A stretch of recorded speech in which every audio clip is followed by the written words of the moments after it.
अस्सलाम वालेकुम जनाब Ali, welcome back to the reaction video. मैं को रिएक्शन वीडियो लेके आ गया जनाब। जी अद्धी रिएक्शन वीडियो थोड़ी डिफरेंट होने वाली है, थोड़ा डिफरेंट हिसाब से होने वाली है, थोड़े डिफरेंट टॉपिक ते आप वीडियो वेखण आले हाँ।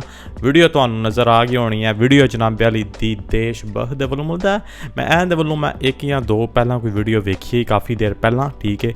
बट अज जी वीडियो है वह आप वेखण आए फ्लड ते सैलाब ते जोड़ा पंजाब विच आया, लैंदे आल भी ते चढ़दे आल भी, सीधी जी गल है, ठीक है।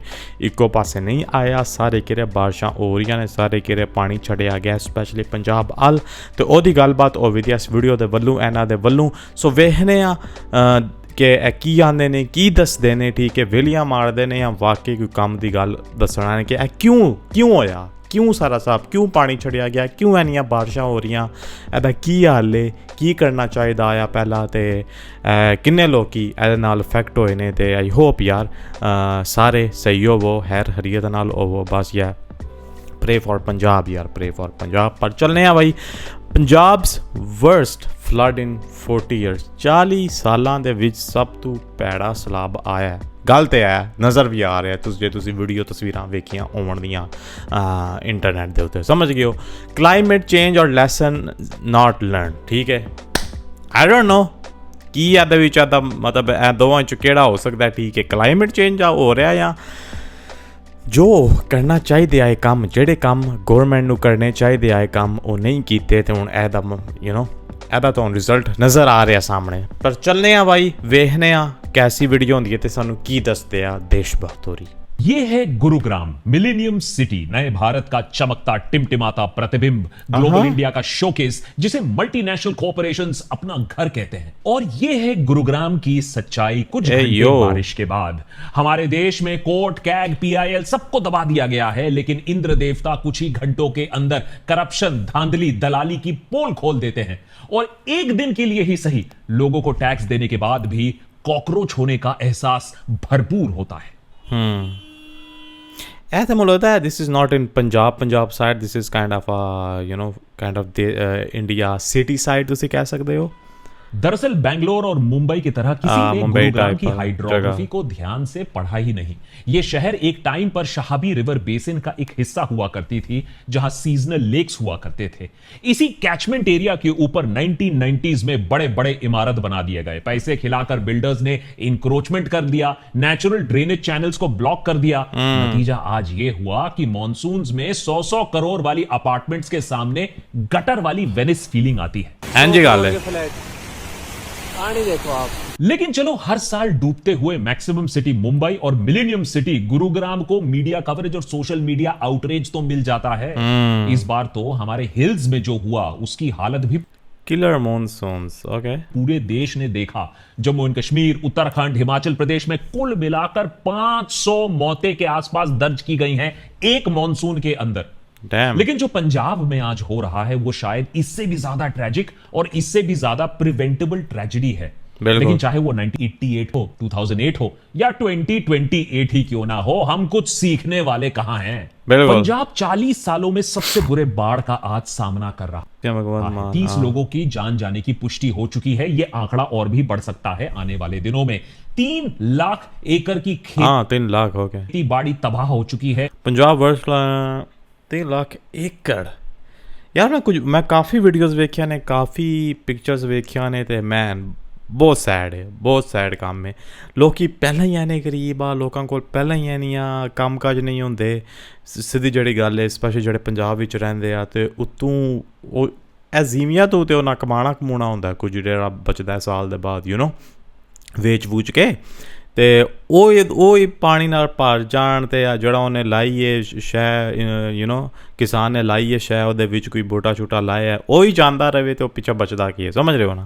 1000 से ज्यादा गांव डूब चुके हैं, 12,000 लोगों को रेस्क्यू किया गया है और हजारों और बेघर हो चुके हैं। हिमाचल प्रदेश और जम्मू एंड कश्मीर में तेज बारिश के चलते सतलज और ब्यास और रावी यह नज़र आ रहा है कि पानी छड़िया जा रहा है। वेखो ना, a dam which I am sure पानी छड़िया जा रहा है, ਉਹਦੀ वीडियो है। ए ते ਉਹ पाना पूना तो आ रहा है पानी चंगा तेज, but this is for sure from the dam.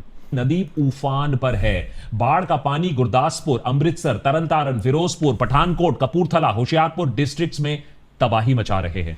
Ravi और ब्यास नदी पर आधे दर्जन परमानेंट या टेम्पररी एम्बैंकमेंट्स भी कोलैप्स कर चुके हैं, पानी का बहाव इतना तेज है। और उधर भाखड़ा, पौंग और रंजीत सागर जो बांध है उन पर भी पानी उनको छोड़ना पड़ रहा है, जिससे आने वाले दिनों में और भी गांव और भी शहर और स्कूल, खेती बाड़ी पानी के नीचे जा सकते हैं।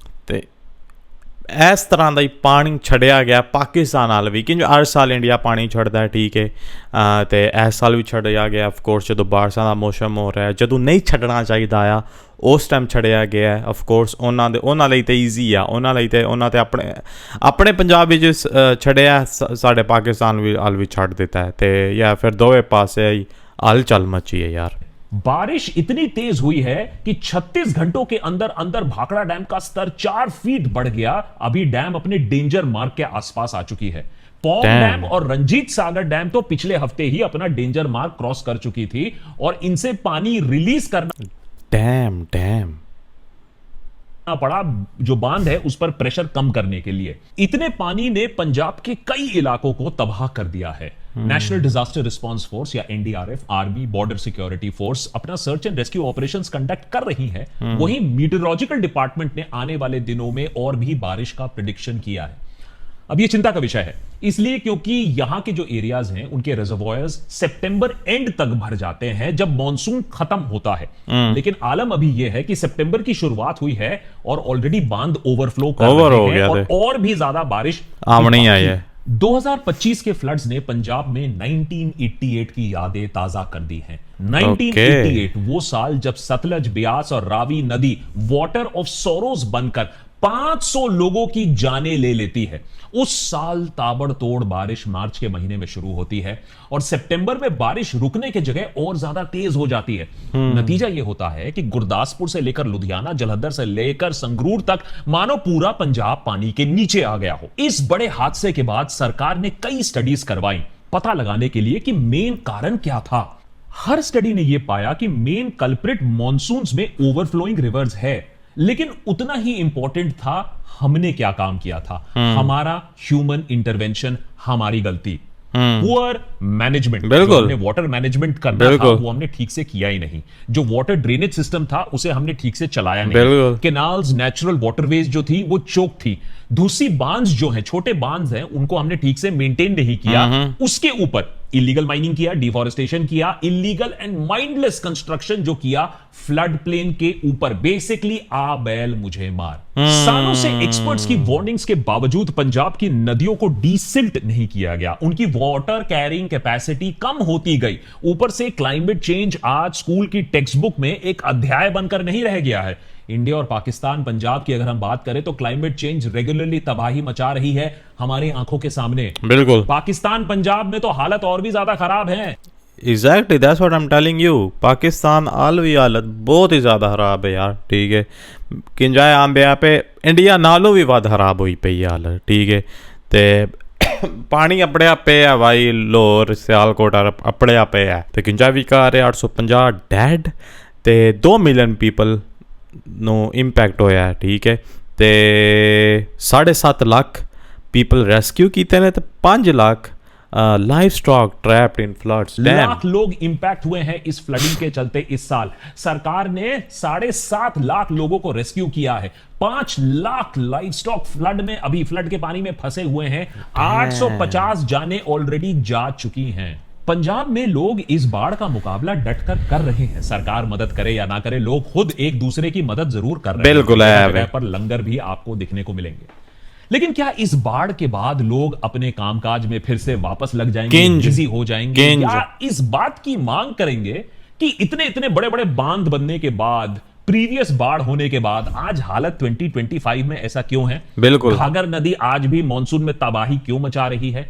क्या सब कुछ नेचर्स फ्यूरी, क्लाइमेट चेंज बोलकर हम छाड़ देने ना, या इस बात को समझने की हिम्मत रखेंगे कि इसमें हमने क्या गलत किया है, हमारी मिस्टेक क्या है, कहां कहां हम अंधे हो गए हैं? बात अंधेपन की हो रही है तो पहले नेता टाइप लोगों की बात पहले कर लेते हैं। आप सरकार पर लोगों का खासा गुस्सा है इस बाढ़ के बाद, और कभी कभी ये जो क्रेडिट लेने की जो आदत है ये बैकफायर भी कर जाती है, जैसा कि पंजाब के 3 मिनिस्टर्स को पता चला जब वो फ्लड इंस्पेक्शन के लिए बोट राइड पर निकले। ਮੈਂ ਨਾ ਸਵੀਡਨ ਗਿਆ ਕਰੂਜ਼ ਦੇ ਵਿੱਚ ਨਾ 24 ਘੰਟੇ ਵਿੱਚ ਹੀ ਗੋਆ ਦੇ ਵਿੱਚ सुना आपने ਕੀ ਆਂਦੇ ਨੇ पे ਮੈਨੂੰ नहीं समझ आई बोट राइड पर बैठे रिलीफ मेजर्स लोगों की दुख दर्द की बातें नहीं हो रही हैं, बल्कि कैमरा ने उन्हें Sweden Punjab minister cast discuss luxury cruise trips during flood relief what the hell यार ਇਹ ਵੈਸੇ ਬੰਦਾ ਜਿਹੜਾ ਹੈ ਨਾ ਕੀ ਆਖੀਦਾ ਤਾਂ ਮੈਨੂੰ ਕੀ ਨਾਂ ਹੈ ਨਾ ਪਹਿਲਾਂ ਇਹਦਾ ਨਾਂ ਲਿਆ ਆ ਜਿਹੜਾ ਇੰਡੀਆ ਪੰਜਾਬ ਦਾ ਜਿਹੜਾ ਮਿਨਿਸਟਰ ਹੈ ਆਈ ਥਿੰਕ ਸੋ ਠੀਕ ਹੈ ਬੜਾ ਪੈੜਾ ਬੰਦਾ ਹੈ आई थिंक सो लोग ਇਹਨੂੰ ਪਸੰਦ ਨਹੀਂ ਕਰਦੇ ਸਪੈਸ਼ਲੀ ਇਹ ਫਲੱਡ ਤੋਂ ਬਾਅਦ ਤੇ ਇਹ ਸਲਾਬ ਤੋਂ ਬਾਅਦ ਤੇ ਉੱਕਾ ਹੀ ਨਹੀਂ ਪਸੰਦ ਕਰਨ ਦੇ ਪਰ ਮੈਨੂੰ ਹੀ ਲੱਗਦਾ ਕਿ ਲੋਕੀ ਇਹਨੂੰ ਪਹਿਲਾਂ ਵੀ ਪਸੰਦ ਕਰਦੇ ਆਏ ਸਹੀ ਗੱਲ ਹੈ मतलब कैसे गल्लां कर रहे हैं यार है बंदा और गोवा में लग्जरी क्रूजेस के बारे में डिस्कस करते हुए पकड़ लिया। जाहिर सी बात है कि लोग गुस्सा हैं और कह रहे हैं इलेक्शन आने दो, भूलेंगे नहीं। उधर भगवंत मान प्रधानमंत्री ਇਹ ਬੰਦਾ ਬੈਠਿਆ ਹੈ ਬੋਰਡ ਦੇ ਵਿੱਚ आई थिंक सो भगवंत मान ਮੈਨੂੰ ਹੀ ਲੱਗਦਾ ਲੋਕੀ ਇਹਨੂੰ ਪਸੰਦ ਕਰਦੇ ਆ को चिट्ठी पर चिट्ठी लिख रहे हैं कि पंजाब के 60,000 करोड़ रुपए जो फंड्स हैं वो सेंटर के पास जो फंसे हुए हैं उनको भाई रिलीज कर दो, जिससे हम लोगों का रिलीफ, रिहैबिलिटेशन और एड कर पाएं। पंजाब फाइनेंस मिनिस्टर हरपाल सिंह चीमा ने बीजेपी सरकार और प्रधानमंत्री मोदी पर निशाना साधा, कहा कि वो पंजाब की तरफ देख भी नहीं रहे हैं। हाँ जी हाँ बात तो सही है, टेक्सास में बाढ़ आ जाती है तो deeply saddened to learn the loss of life अच्छा हाँ मतलब अपने नहीं वेखना अपने ध्यान नहीं मारना सारा टैक्सेस अपना है पहला समझ रहे हो ना। प्रधानमंत्री मोदी ट्वीट करते हैं पाकिस्तान में बाढ़ आ जाती है तो प्रधानमंत्री मोदी सपोर्ट अपना देते हैं, अफगानिस्तान में अर्थक्वेक आता है। आई गेट इट ठीक है ਪ੍ਰਾਈਮ ਮਿਨਿਸਟਰ ਦਾ ਬਣਦਾ ਹੈ ਜੋ ਕੋਈ ਵੱਡੀ ਟ੍ਰੈਜਡੀ ਹੋਵੇ ਜਾਂ ਕੋਈ ਮੁਲਕ ਦੇ ਵਿੱਚ ਜਿਨ੍ਹਾਂ ਨਾਲ ਤੁਹਾਡੇ ਮਾੜੇ ਮੋਟੇ ਕਨੈਕਸ਼ਨ ਹੋਣ ਐਂਡ ਆਲ ਦੈਟ ਤੁਹਾਡਾ ਬਣਦਾ ਟਵੀਟ ਕਰਨਾ ਮਾੜੀ ਮੋਟੀ ਗੱਲਬਾਤ ਕਰਨਾ ਉਹਦੇ ਬਾਰੇ ਬਟ ਬ్రో ਤੁਹਾਡੇ ਆਪਣੇ ਮੁਲਕ ਵਿੱਚ ਇੰਨਾ ਕੰਮ ਖਰਾਬ ਹੋਇਆ ਪਿਆ ਉਹਦੇ ਬਾਰੇ ਇੱਕ ਮਾੜੀ ਮੋਟੀ ਟਵੀਟ ਕਰ ਦਿਓ ਉਹਦੇ ਬਾਰੇ ਮਾੜੀ ਮੋਟੀ ਹੈਲਪ ਕਰ ਦਿਓ ਪਹਿਲਾਂ ਫਿਰ ਆ ਟਵੀਟਾਂ ਨਾਲ ਕੁਝ ਨਹੀਂ ਹੋਣਾ। तो झटके खत्म होते ही नहीं मोदी जी का ट्वीट आ जाता है, सपोर्ट आ जाता है, लेकिन पंजाब से इतना लगाव कि एक ट्वीट भी नहीं इतने सारे दिनों में। अच्छा हो सकता है एससीओ समिट में बिजी थे, प्रधानमंत्री चाइना से वापस आते हैं, भगवंत मान को फोन मिलाते ਇਹ ਜਿਹੜਾ ਇਹਨਾਂ ਗੱਲ ਕੀਤੀ SCO ਸਮਿਟ ਇਹ ਅੱਜ ਹੀ ਆਇਆ ਜਦੋਂ ਮੈਨੂੰ ਪਤਾ ਹੈ ਮੈਂ ਚਾਈਨਾ ਵਿੱਚ ਹਾਂ ਸੋ ਉਹ ਅੱਜ ਹੀ ਆਇਆ ਅੱਜ ਸਾਰੇ ਪ੍ਰਾਈਮ ਮਿਨਿਸਟਰ ਆਏ ਪਏ ਮੋਦੀ ਵੀ ਆਏ ਪਏ ਆਏ ਠੀਕ ਹੈ ਪਾਕਿਸਤਾਨ ਨੂੰ ਸ਼ਬਾਜ਼ ਸ਼ਰੀਫ ਵੀ ਆਏ ਪਿਆ ਚਵਲ ਦਾ ਪੁੱਤਰ ਤੇ ਹੋਰ ਵੀ ਸਾਰੇ ਜਿਹੜੇ ਅਦਰ ਪ੍ਰੈਜ਼ੀਡੈਂਟ ਪ੍ਰਾਈਮ ਮਿਨਿਸਟਰ ਆਏ ਉਹ ਵੀ ਕਾਫੀ ਸਾਰੇ ਆਏ ਪਏ ਆਏ ਤੇ ਮੋਦਾ ਅੱਜ ਦੇ ਦਿਨ ਲਈ ਆਮਦੇ ਆ ਮੋਦਾ ਫਿਰ ਵਾਪਸ ਟੁਰ ਜਾਂਦੇ आई थिंक सो हैं बोलते हैं नहीं बट वो आज आया जड़ा वो दिन आया। लेकिन एक बात तो साफ है, मार्च होती है वार्निंग होते हुए भी आप सरकार ने समय रहते हुए सही कदम नहीं उठाए थे। लेकिन ऐसा नहीं है कि भगवंत मान सरकार कोई भी काम नहीं कर रही है, नहीं अरे ठोस कदम उठा रही है। जैसे कि अपने ही पार्टी के सनौर एमएलए हरमीत सिंह को अरेस्ट करवाकर, दरअसल हुआ ये एमएलए हरमीत सिंह ने अपनी ही आम आदमी पार्टी सरकार के खिलाफ ना कुछ बातें कह दी। अब उन्होंने कड़ी निंदा कर दी अपने पार्टी के एक्शंस के बारे में और ये कि दिल्ली लॉबी जो है वो पंजाब के मामलों में दखलंदाजी कर रही है। हरमीत सिंह चाहते थे कि भगवंत मान उन अफसरों को ड्यूटी से हटा दे जिन्होंने फ्लड से पहले सही एक्शन नहीं लिया। अब सही एक्शन नहीं लिया तो उससे हुआ क्या, उनकी कंस्टिट्यूएंसी में गन शॉट्स फायर डूड 11 गांव थे वो डूब गए। अब जो गांव के लोग हैं उनका गुस्सा उन पर फूट पड़ा, अब वो अपने बचाव करने में अपनी ही सरकार को क्रिटिसिज्म करने लगे। लेकिन फिलहाल हो यह रहा है कि एमएलए साहब पर पंजाब पुलिस का कहर भी अब टूट पड़ रहा है, जब एक पुराने रेप केस के सिलसिले में उन्हें अरेस्ट करने के लिए पूरी पंजाब पुलिस की टोली पहुंच गई, फिर उनको एसयूवी में बैठकर वहां से भागना पड़ा। देखिए हर आपदा में राजनीतिक पार्टियां अपना अवसर ढूंढती हैं। आम आदमी पार्टी सरकार को भी अपना हिसाब तो देना पड़ेगा जब इलेक्शन आएगी। कांग्रेस पार्टी आपको फेलियर बता रही है इस फ्लडिंग के बाद, लेकिन जब पंजाब की फ्लडिंग की बात आती है तो सारे पार्टी दोषी हैं, सारे पार्टी गुनहगार हैं। समझाता हूं कैसे। पंजाब को लैंड ऑफ द रिवर्स कहा जाता है और रिवरीन एरिया पंज आब एंड आंदे ना पंज आब पंजे रिवर्स मिलदे आ कता ना बनया पंज आब। लेकिन जिस फ्रीक्वेंसी और जिस इंटेंसिटी से पंजाब में फ्लडिंग हो रहा है वो कहीं से भी नॉर्मल नहीं है।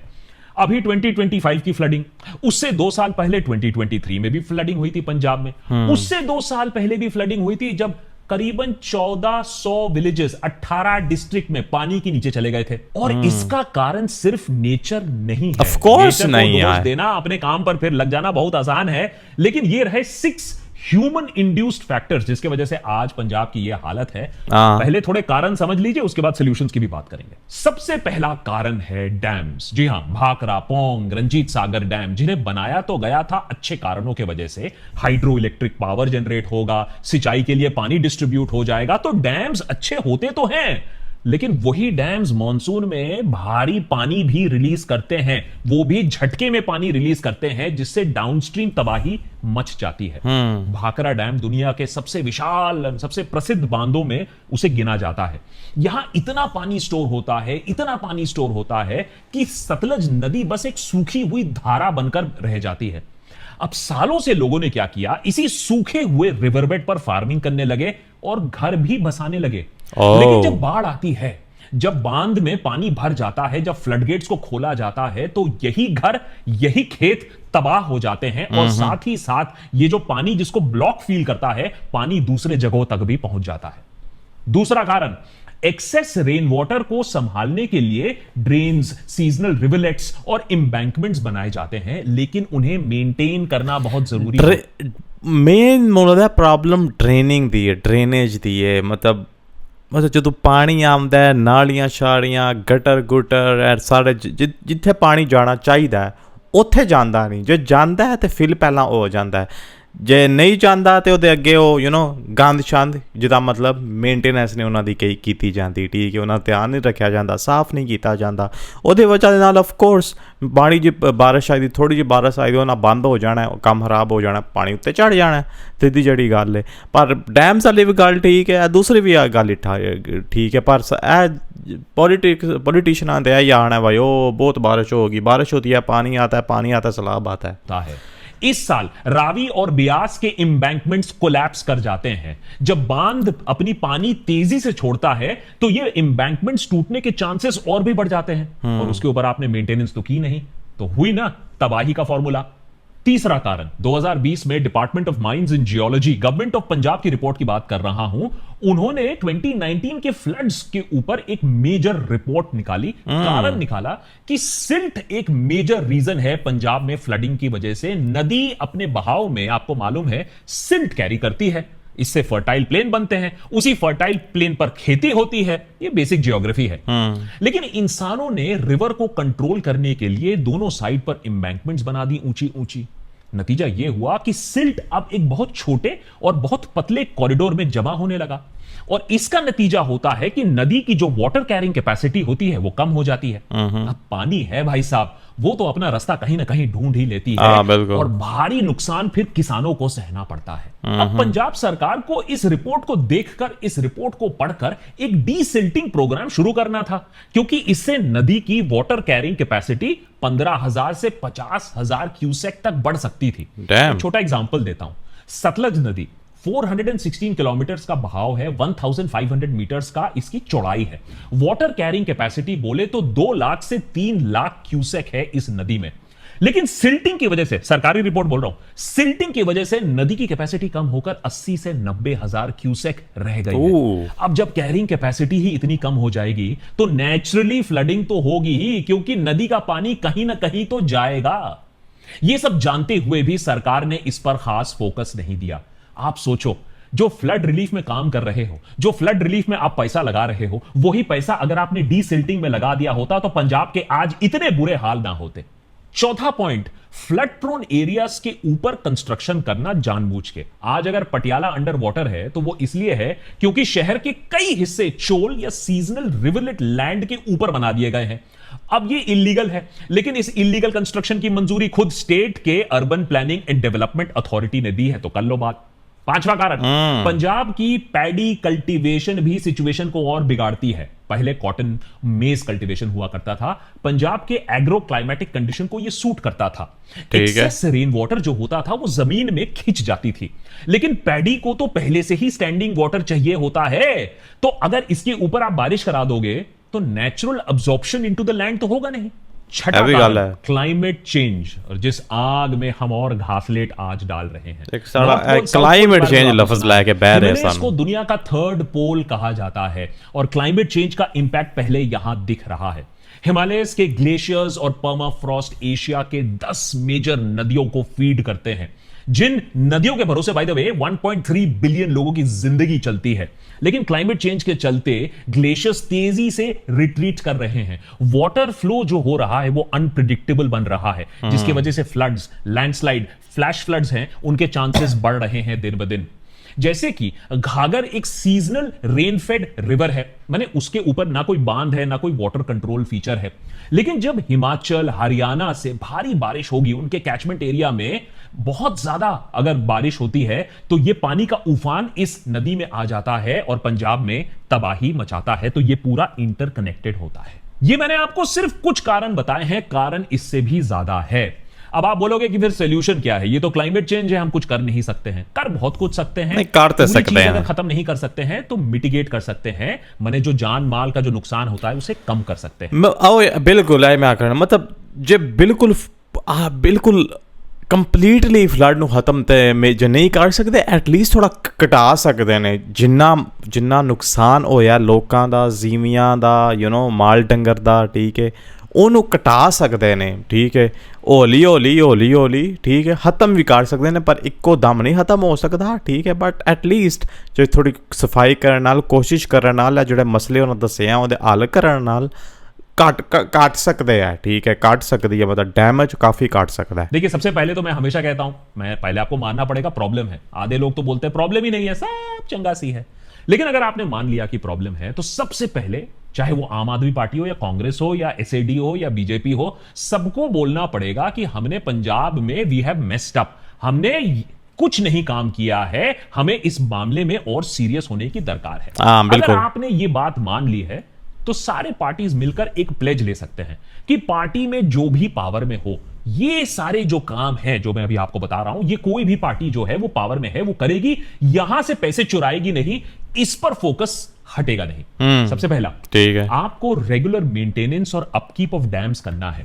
आप डैम तो बना दोगे, लेकिन अगर उसके गेट्स को मेंटेन नहीं करोगे, अगर बहाव को कंट्रोल नहीं करोगे, प्रॉपर अटेंशन टू फंड्स नहीं दोगे, तो जब क्राइसिस होगा तब बोलोगे हमारे पास तो पैसे ही नहीं थे।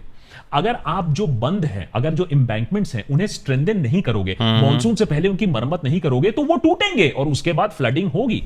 जो इनडिस्क्रिमिनेट सैंड माइनिंग होती है, जिसके बारे में इंडिपेंडेंट मीडिया रिपोर्ट करती है, जर्नलिस्ट की मौतें हो जाती हैं क्योंकि इसमें सरकार और पुलिस मिली रहती है, उसे आपको रोकना होगा।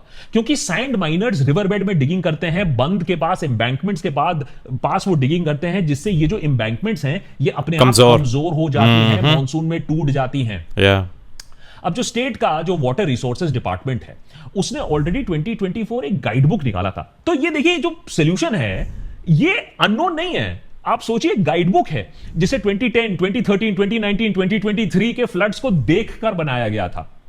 गाइडबुक में लिखा हुआ है कि structural measures, drainage system improve करने की दरकार है, कि आपको देखो ना केड़ा ड्रेनेज सिस्टम लग रहा, मतलब हाल देखो ड्रेनेज सिस्टम, मतलब कोई है ड्रेनेज सिस्टम का तो पता ही नहीं ना। वो बस बना सड़ियां ने, वैड़ियां वुड़ियां, नाले नूड़े, बस इको बारी बन गए ने, छड़ दो लाला है सला, और कोई लोड़ नहीं। बस लग्जरी चीज़ों बारे सोचो, समझ रहे हो ना।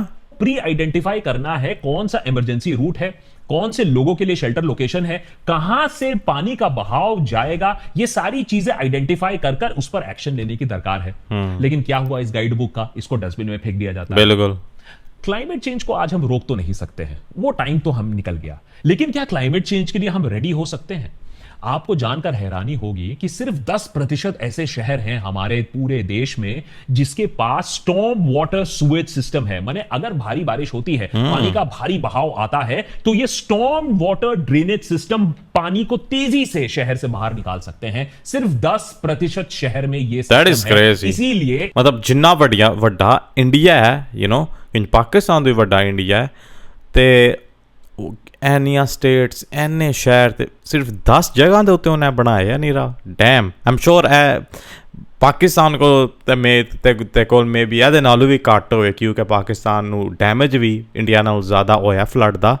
बट या दैट्स क्रेजी फॉर रियल। 1 घंटे बारिश के बाद बड़े से बड़ा शहर पानी के अंदर आपको मिलेगा। हाँ। और फाइनली जो कैनाल सिस्टम है उसको आपको और इंप्रूव करना पड़ेगा, सिर्फ सिंचाई के लिए नहीं। जब एक्सेसिव वाटर होगा तो आपको ऐसे कैनाल्स डिजाइन करने होंगे जिससे एक्सेसिव वाटर बड़े नदी या लो लाइंग एरिया में चले जाए, अवे फ्रॉम पॉपुलेशन। बिल्कुल, ये सारी चीजें की जा सकती हैं। इन सारी चीजों के लिए पैसे भी हैं, टैक्स का पैसा बहुत है सरकार के पास, लेकिन कहीं ना कहीं फोकस नहीं है, क्योंकि हम बहुत ज्यादा पॉलिटिक्स खेलते हैं, अस वर्सेस देम, 80-20 का खेल हम खेलते रहते हैं। लेकिन याद रखिए, जिस दिन नेचर 80-20 का खेल खेलने लगेगी, अस वर्सेस देम का खेल खेलने लगेगी ना, हमें अपनी औकात पॉलिटिशियन फिर नाल ही लेके जाएगी, याद आ जाएगी। तो अभी भी समय है। ये सिचुएशन देखो, कहां मुंबई डूब रहा है, कहां एनसीआर डूब रहा है, कहां हिल्स में यह हालत हो रही है, कहां पंजाब की यह हालत खराब है। नेचर ने वार्निंग तो बहुत दे दिया है। अब इसको देखकर भी अंधे रहोगे, इसको देखकर भी आपस में ओछी पॉलिटिक्स खेलना चाहोगे, खेलोगे, लेकिन फिर अपने आप को अंडर वाटर जरूर पाओगे। Hello, how are you? I am under the water, please help. सही गल है। ऐ शोदिया पंजाब ते इंडिया पाकिस्तान दा हाल होया पिया एम अंडर द वाटर। पर भाई ਇਹ ਜੀ ਵੀਡੀਓ ਯਾਰ ਠੀਕ ਹੈ, ਵੀਡੀਓ ਤਾਂ ਕਾਫੀ ਔਨੈਸਟਲੀ ਸਿੱਧੀ ਗੱਲ ਹੈ, ਸੈਡ ਹੈ ਠੀਕ ਹੈ। ਜੇ ਤੁਸੀਂ ਇਸ ਚੀਜ਼ ਤੋਂ ਲੰਘੋ ਤੁਹਾਨੂੰ ਪਤਾ ਲੱਗਦਾ ਤੇ ਨਾਲ ਗੱਲ ਆਏ ਸੈਡ ਜੋ ਇਹ ਫਲੱਡ ਆਏ ਪਏ ਨੇ ਇੰਡੀਆ ਵਿੱਚ, ਪਾਕਿਸਤਾਨ ਦੇ ਵਿੱਚ ਠੀਕ ਹੈ, ਪੰਜਾਬ ਵਿੱਚ ਸਪੈਸ਼ਲੀ। ਤੇ I really like the video ਯਾਰ। ਸਹੀ ਗੱਲਾਂ ਕੀਤੀਆਂ ਗਈਆਂ ਨੇ, ਸਿੱਧੀਆਂ ਗੱਲਾਂ ਕੀਤੀਆਂ ਤੇ ਸੱਚ ਗੱਲਾਂ ਕੀਤੀਆਂ ਗਈਆਂ ਨੇ, ਫੈਕਟਸ ਨਾਲ ਗੱਲਾਂ ਦੱਸੀਆਂ ਗਈਆਂ ਨੇ। ਸਮਝ ਰਹੇ ਹੋ ਨਾ ਕਿ ਇਹ ਚੀਜ਼ਾਂ 'ਤੇ ਕੰਮ ਕਰਨ ਦੀ ਲੋੜ ਹੈ ਠੀਕ ਹੈ। ਪੰਜਾਬ ਵੱਲ ਗੌਰਮੈਂਟ ਦਾ ਧਿਆਨ ਹੀ ਕੋਈ ਨਹੀਂ ਠੀਕ ਹੈ। Punjab government don't give a damn ਠੀਕ ਹੈ। ਪੰਜਾਬ ਵੱਲ ਨਾ ਟਵੀਟ, मतलब ਐਨੀ ਦੇਰ ਹੋ ਗਈ ਫਲੱਡ ਆਏ ਪਏ ਨੇ, ਨਾ ਟਵੀਟ ਆਈ ਹੈ ਬਾਈ। ਟੈਕਸਸ ਟੁਕਸਸ ਤੇ ਆ ਗਿਆ। ਮੈਂ kind of Narendra Modi the tweets ਦੀ ਗੱਲ ਕਰ ਰਿਹਾ। But overall it makes sense ਕਿ ਕੀ ਕਰਨਾ ਚਾਹੀਦਾ ਹੈ। ਜਿਹੜੀ ਵੀਡੀਓ ਹੈ ਤੇ ਉਹ ਕਾਈਂਡ ਆਫ ਮੋਸਟਲੀ ਉਹਨਾਂ ਕਾਈਂਡ ਆਫ ਇੰਡੀਆ ਲਈ ਬਣਾਈ ਹੈ, but I think so it really applies to Pakistan too. ਤੁਸੀਂ ਕਹਿ ਸਕਦੇ ਹੋ ਕਿ ਪਾਕਿਸਤਾਨ ਦਾ ਵੀ ਕਾਈਂਡ ਆਫ ਇਹ ਹੀ ਹਾਲ ਹੈ ਠੀਕ ਹੈ। ਕੋਈ ਡਰੇਨੇਜ ਸਿਸਟਮ ਨਹੀਂ, ਡੈਮਸ ਵਗੈਰਾ ਵੀ ਇੰਝ ਹੀ ਬਣੇ ਆ ਠੀਕ ਹੈ। ਅਤੇ ਉਹੀ ਇੱਧਰ ਉੱਧਰ ਕੰਮ ਹੋ ਰਿਹਾ, ਨਾਰਮਲ ਕੰਮ ਹੋ ਰਿਹਾ, ਜੋ ਚੱਲੀ ਜਾ ਰਿਹਾ ਚਲਾਈ ਜਾਓ, ਜਦੋਂ ਟਾਈਮ ਆਇਆ ਵੇਖੀ ਜਾਏਗੀ। ਇੰਝ ਕੰਮ ਚੱਲ ਰਿਹਾ ਦੋਵੇਂ ਪਾਸੇ। ਅਤੇ ਆਈ ਫੀਲ ਲਾਈਕ ਗੌਰਮੈਂਟ ਨੂੰ ਇਸ ਬਾਰੇ ਰੀਅਲੀ ਇਹਨਾਂ ਨੂੰ ਕੋਈ ਐਕਸ਼ਨ ਜ਼ਰੂਰ ਪੱਕਾ ਲੈਣਾ ਚਾਹੀਦਾ, ਕਿਉਂਕਿ 2 ਸਾਲ ਫਲੱਡਸ ਆਉਂਦੇ ਆ ਅਤੇ ਯਾਰ ਇੰਨੇ ਲੋਕਾਂ ਦੀਆਂ ਜਾਨਾਂ ਜਾਂਦੀਆਂ ਨੇ, ਨੁਕਸਾਨ ਹੁੰਦਾ ਹੈ, ਕਾਰ ਨਹੀਂ ਰਹਿ ਜਾਂਦੇ ਠੀਕ ਹੈ। ਅਤੇ ਜਿਹੜੇ ਹੁੰਦੇ ਆ ਫਾਰਮਰ ਠੀਕ ਹੈ, ਉਹਨਾਂ ਕੋਲ ਕੁਝ ਨਹੀਂ ਰਹਿ ਜਾਂਦਾ ਖਾਣ ਲਈ, ਵੇਚਣ ਲਈ, ਪਾਣ ਲਈ, ਆਲ ਦੈਟ ਯਾਰ ਠੀਕ ਹੈ, ਰੋਟੀ ਟੁੱਕਰ। ਤੇ ਦਿਸ ਇਜ਼ ਰੀਅਲੀ ਸੈਡ ਯਾਰ, ਦਿਸ ਰੀਅਲੀ ਸੈਡ। ਤੇ ਆਈ ਹੋਪ ਦੋਵੇਂ ਪਾਸੇ ਗੌਰਮੈਂਟ ਕੋਈ ਫਿਕਸ ਕਰੇ, ਕੋਈ ਹੱਲ ਕੱਢਣ ਜਿਹੜਾ ਕਾਫੀ ਦੇਰ ਤੱਕ ਚੱਲਦਾ ਰਹੇ, ਕਾਫੀ ਦੇਰ ਐਟਲੀਸਟ 102 ਸਾਲ ਬਾਅਦ ਠੀਕ ਹੈ, ਲੋਕਾਂ ਨੂੰ ਇਹ ਚੀਜ਼ ਝੇਲਣੀ ਨਾ ਪਵੇ। ਸਮਝ ਰਹੇ ਹੋ ਨਾ। ਤੇ ਇਹ ਜੀ ਵੀਡੀਓ ਬੜੀ ਕਮਾਲ ਦੀ ਵੀਡੀਓ ਨਾਟ ਗਨ ਲਾਏ, ਬਹੁਤ ਅੱਛੀ ਵੀਡੀਓ, ਫੁੱਲ ਔਨ ਬੜੀ ਪਰਫੈਕਟ ਜੋ ਬਣਾਈ ਗਈ ਹੈ, ਸਹੀ ਗੱਲਾਂ ਦੱਸੀਆਂ ਗਈਆਂ ਨੇ ਬਾਏ ਦੀ ਦੇਸ਼ ਭਗਤ। ਤੇ ਇਸ ਵੀਡੀਓ ਲਈ ਇੰਨਾ ਹੀ। ਮੈਂ ਤੁਹਾਨੂੰ ਵੇਖਾਂਗਾ ਜਨਾਬ ਅਗਲੀ ਵੀਡੀਓ ਦੇ ਵਿੱਚ। ਅੰਟਿਲ ਦੈਨ, अस्सलाम वालेकुम।